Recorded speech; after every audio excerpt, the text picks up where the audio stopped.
Hello दोस्तों, आप देख रहे हो Jolly the death story Sunil Kumar के साथ। जोली द डेथ स्टोरी में आज की कहानी का शीर्षक है भटकती हुई चुड़ैल।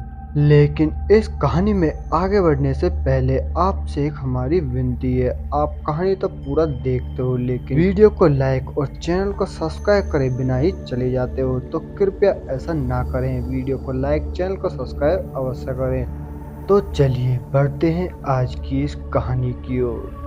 यह घटना सन 2003 की है, जब सरजीत अपने छोटे भाई सोनू और अपने एक चाचा के लड़के जीतू के साथ अपने मामा के वहां घूमने के लिए गया था, जो कि यूपी के एक चनावली गांव में रहते हैं। चनावली गांव में एक स्टेशन भी है जहां पर एक चुड़ैल रहती है। जीतू और सरजीत की उत्सुकता बढ़ती जा रही थी, वो थी उस चुड़ैल को देखने की। साथ ही दोनों यह प्लान भी बना लेते हैं कि वो दोनों रात को उस स्टेशन पर उस चुड़ैल को देखने के लिए जाएंगे। उन दोनों के साथ उनका एक फ्रेंड भी आ गया था जो उसी गांव में रहता था। शाम होने से पहले ही वो सभी अपने घर पर पहुंच गए और रात का खाना खाने के बाद वो सभी एक साथ सो गए। रात के तकरीबन 10 बजे सरजीत के छोटे भाई सोनू को एक शक हुआ किसी बात को लेकर, और तुरंत उसने जीतू को जगाया और वो दोनों घर से बाहर निकल पड़े।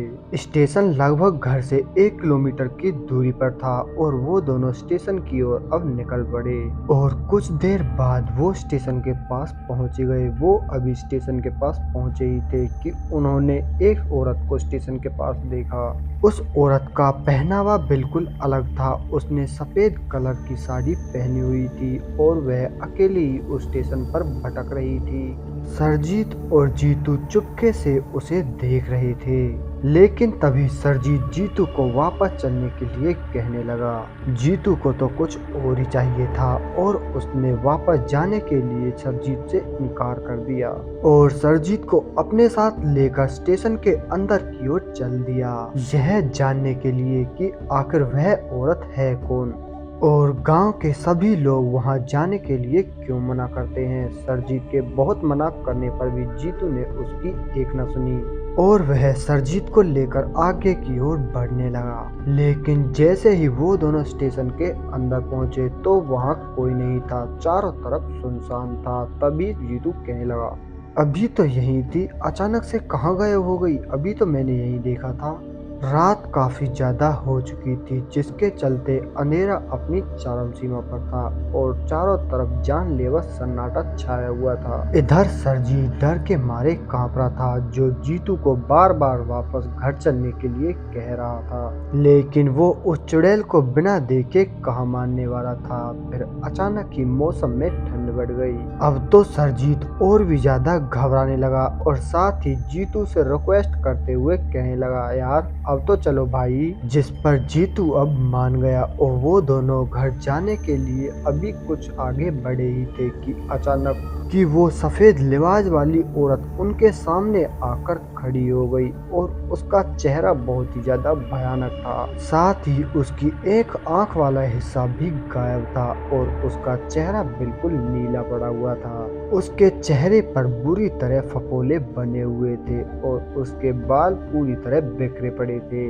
उसे देखने के बाद उन दोनों के पैरों तले जमीन खिसक गई और अब तक वो दोनों इतने ज्यादा डर चुके थे कि उन्हें कुछ भी समझ नहीं आ रहा था कि आखिर क्या करें। वो दोनों बस एक ही जगह खड़े हुए कांप रहे थे और उनके मुंह से अब आवाज निकलना भी बंद हो गई। तभी हिम्मत करते हुए सरजीत ने जीतू का हाथ पकड़ा और वहां से भागने लगा। अब वो दोनों जंगलों को पार करते हुए आगे की तरफ बढ़े ही जा रहे थे। उन्हें इस बात का बिल्कुल भी मालूम नहीं था कि आखिर वो जा कहाँ रहे हैं और वो बस हाँफते हुए आगे की ओर भागते ही जा रहे थे कि तभी जीतू भागते भागते हुए हार गया और वहीं एक जगह पर रुक गया और उसी समय सरजीत थोड़ा आगे निकल गया और जैसे ही जीतू दोबारा दौड़ने के लिए हुआ ही था कि तभी वह चुड़ैल उसके सामने आकर खड़ी हो गई। जीतू अपने आप को अकेला देखकर उस चुड़ैल के सामने कांपने लगा और वहीं पर गिर पड़ा। तुरंत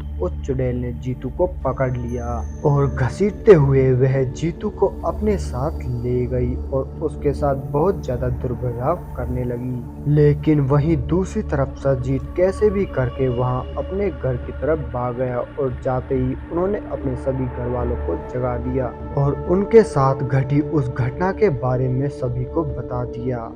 सरजीत की इस घटना को सुनते ही सारे घर वाले स्टेशन की ओर दौड़ पड़े और स्टेशन पर पहुंचते ही उन्होंने देखा कि उस औरत ने जीतू को बुरी तरह पकड़ रखा है और जीतू पूरी तरह खून में लथपथ है और उसके पूरे शरीर पर एक भी कपड़ा नहीं है। उसका शरीर पूरा जख्मों से भरा हुआ था। लेकिन अचानक ही वह औरत झटपटाने लगी मानो किसी ने उसे जकड़ लिया हो, जिसे देखने के बाद अब वो और भी ज्यादा घबरा गए और सभी लोग रोने लगे। लेकिन वह औरत तड़पते हुए जीतू पर वार करी ही जा रही थी। लेकिन उन गांव वालों में से एक लड़का बहुत ही होशियार था और इन सब के बारे में अच्छी तरह जानता था। वह तुरंत भागता हुआ उस औरत की तरफ गया और उस औरत के सामने सभी शास्त्रों को पढ़ने लगा। साथ ही वह हनुमान चालीसा पढ़ने के लिए उन सभी से बोलने लगा।